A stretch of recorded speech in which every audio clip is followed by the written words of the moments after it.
ಸರೋಜಾ, ಸಮಾಧಾನ ಮಾಡ್ಕೋ ಸರೋಜಾ. ನೋಡು, ಅಮೃತ ಏನು ತುಂಬ ದೂರ ಹೋಗಿಲ್ಲ, ಇಲ್ಲೇ ಹತ್ತಿರದಲ್ಲಿದ್ದಾಳೆ. ಆಗಾಗ ಬಂದು ಹೋಗಿ ಮಾಡ್ತಿರ್ತಾಳೆ. ಹಾಗೂ ನಮಗೆ ನೋಡಬೇಕು ಅನಿಸಿದ್ರೆ ವಿಷ್ಣು ಅವ್ರ ಮನೆಗೆ 4 ಹೆಜ್ಜೆ ನಾವೇ ಹೋಗಿ ನೋಡ್ಕೊಂಡು ಬಂದ್ರಾಯ್ತು.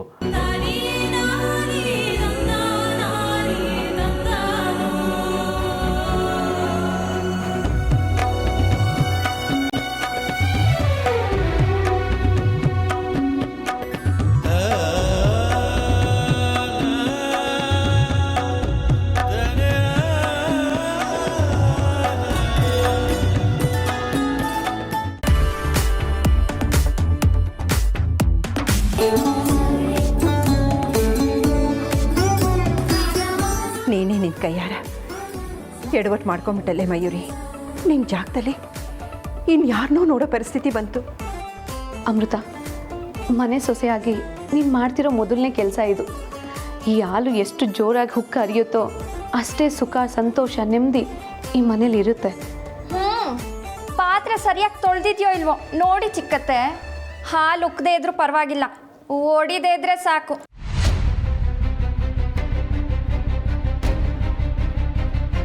ಛೇ, ಎಂಥ ಮಾತು ಅಂತ ಆಡ್ತೀಯ ಚಿತ್ರ. ಒಳ್ಳೇದೇನಾದರೂ ಹೇಳಬಾರ್ದಾ? ಅಮೃತ, ಅವಳು ಸ್ವಲ್ಪ ಹಾಗೆ, ನೀನೇನು ಬೇಜಾರು ಮಾಡ್ಕೋಬೇಡ.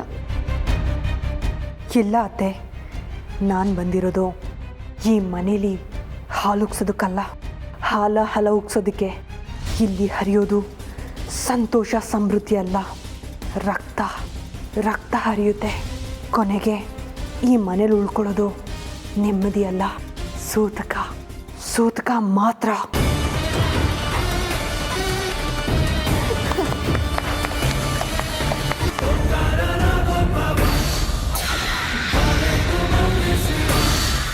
ಅಮೃತ, ಹಾಲು ಚೆನ್ನಾಗಿ ಉಕ್ಕಿದೆ.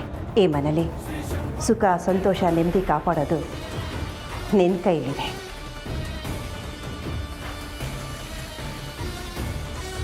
ಸರಿ ಸರಿ, ಹಾಲಿಗೆ ಸಕ್ಕರೆ ಮತ್ತು ಬಾದಾಮ್ ಪುಡಿ ಹಾಕು, ಎಲ್ರಿಗೂ ತೊಗೊಂಡೋಗಿ ಕೊಡು.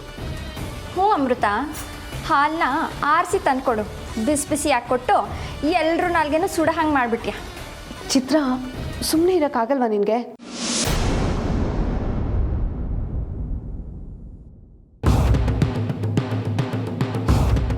ಈಗ ಚೆಲ್ಲಿರೋದು ಹಾಲಲ್ಲ, ನನ್ನ ರಕ್ತ ಅಂದ್ಕೊಳ್ಳಿ.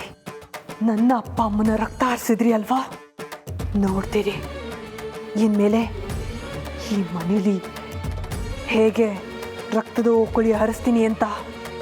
ಉಕ್ಕುತ್ತೆ, ಖಂಡಿತ ಉಕ್ಕುತ್ತೆ.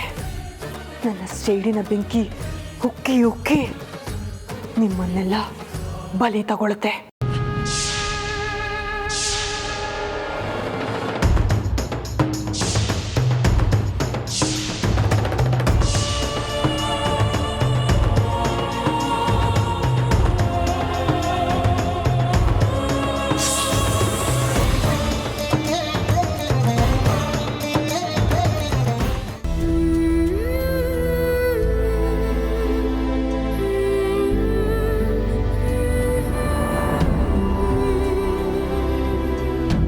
ರೀ, ಏನು ಯೋಚನೆ ಮಾಡ್ತಾ ಇದ್ದೀರಾ?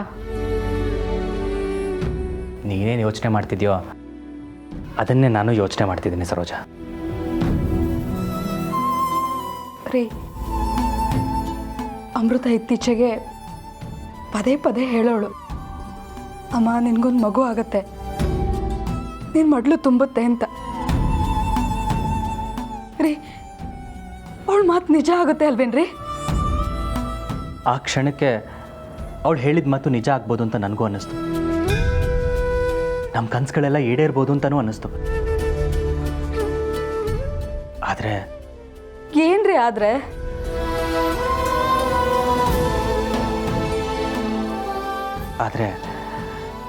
ಕೆಲವೊಮ್ಮೆ ಕನಸುಗಳು ಭ್ರಮೆ ಆಗೋದಕ್ಕೆ ಶುರುವಾಗುತ್ತೆ, ಮರೀಚಿಕೆ ಆಗ್ಬಿಡುತ್ತವೆ. ನಮ್ಮ ಎದುರಿಗೆ ಇದೆ ಅಂತ ಅನ್ಸೋದಕ್ಕೆ ಶುರುವಾಗುತ್ತೆ.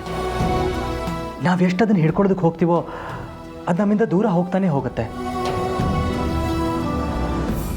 ಅದಕ್ಕೆ ನಾವ್ಯಾವತ್ತೂ ಕನಸುಗಳಿಗೆ ಬಲಿ ಆಗಬಾರ್ದು ಸರೋಜಾ. ರೀ, ಅದೃಷ್ಟ ಅನ್ನೋದಿದ್ರೆ ಭ್ರಮೆ ಕೂಡ ವಾಸ್ತವ ಆಗ್ಬೋದು ಅಲ್ವಾ? ಆಗುತ್ತೋ ಬಿಡುತ್ತೋ, ನಾವು ಹಾಗೆ ಅನ್ಕೋಬೇಕಷ್ಟೆ. ದುಃಖದಲ್ಲಿದ್ದಾಗ ಅಮೃತ ಆ ಥರ ಮಾತಾಡಿ ನಮಗೆ ಸಂತೋಷ ಕೊಟ್ಲು, ನೆಮ್ಮದಿ ಕೊಟ್ಲು, ಅಷ್ಟು ಮಾತ್ರ ನಿಜ. ಹೌದು ರೀ, ನಮ್ಮ ಅಮೃತ ಹೊಸ ಮನೇಲಿ ಹೇಗಿರ್ತಾಳೋ, ಏನು ಮಾಡ್ತಾ ಇದ್ದಾಳೋ.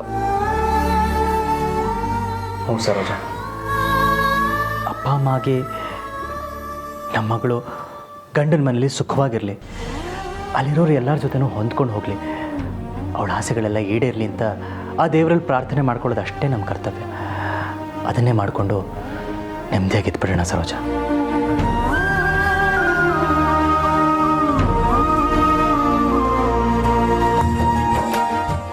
ಹೌದು ರೀ.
ಅಂತೂ ಇಂತೂ ನನ್ನ ಲವ್ ಸ್ಟೋರಿ ಸಕ್ಸಸ್ಫುಲ್ಲಾಗಿ ಈ ಸ್ಟೇಜಿಗೆ ಬಂದು ನಿಂತ್ಕೊಂಡಿದೆ.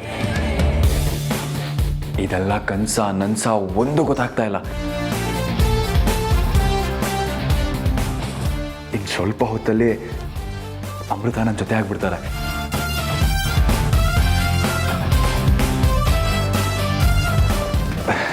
ಅಮೃತ ಅವ್ರ ಹತ್ರ ಏನೇನು ಮಾತಾಡಬೇಕು ಅಂತ ಮೊದಲೇ ಪ್ಲ್ಯಾನ್ ಮಾಡಿಟ್ಕೋಬೇಕು. ಅಲ್ಲ, ಅಮೃತ ಅವ್ರನ್ನ ಇಷ್ಟು ದಿನದಿಂದ ಲವ್ ಮಾಡ್ತಾ ಇದ್ದೀನಿ, ಅವ್ರ ಹತ್ರ ಇನ್ನೂ ಏನೂ ಮಾತೇ ಆಡಿಲ್ಲ ಅಂತ ಅನ್ನೋ ಫೀಲಿಂಗ್ ಆಗ್ತಾ ಇದೆಯಲ್ಲ. ಅವ್ರ ಹತ್ರ ಏನೇನು ಮಾತಾಡಬೇಕು ಅಂತ ಪಟ್ಟಿ ಮಾಡ್ತಾ ಹೋದರೆ ಇಡೀ ರಾತ್ರಿ ಅಲ್ಲ, ಇಡೀ ಜನ್ಮನೇ ಸಾಕಾಗಲ್ಲ. Relax Arjun, go with the flow, tension ತಗೋಬೇಡ. ಅಮೃತ ಬರೋ ಟೈಮ್ ಆಯಿತು. ಜಾಸ್ತಿ ಪ್ಲ್ಯಾನ್ ಮಾಡಿದಷ್ಟು ಧುಮಕಿ ಹೊಡೆಯೋದೇ ಜಾಸ್ತಿ.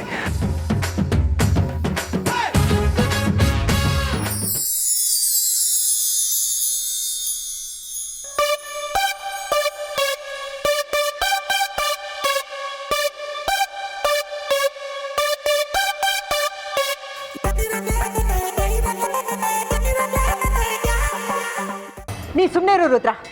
ಈ ಹುಡುಗಿ ಮನೆ ಒಳಗಡೆ ಕಾಲಿಟ್ಟು ಇನ್ನೂ ಗಂಟೆಗಳಾಗಿಲ್ಲ, ಆಗಲೇ ಅನಾಹುತ ಆಗೋ ಸೂಚನೆಗಳು ಸಿಗ್ತಾ ಇದೆ.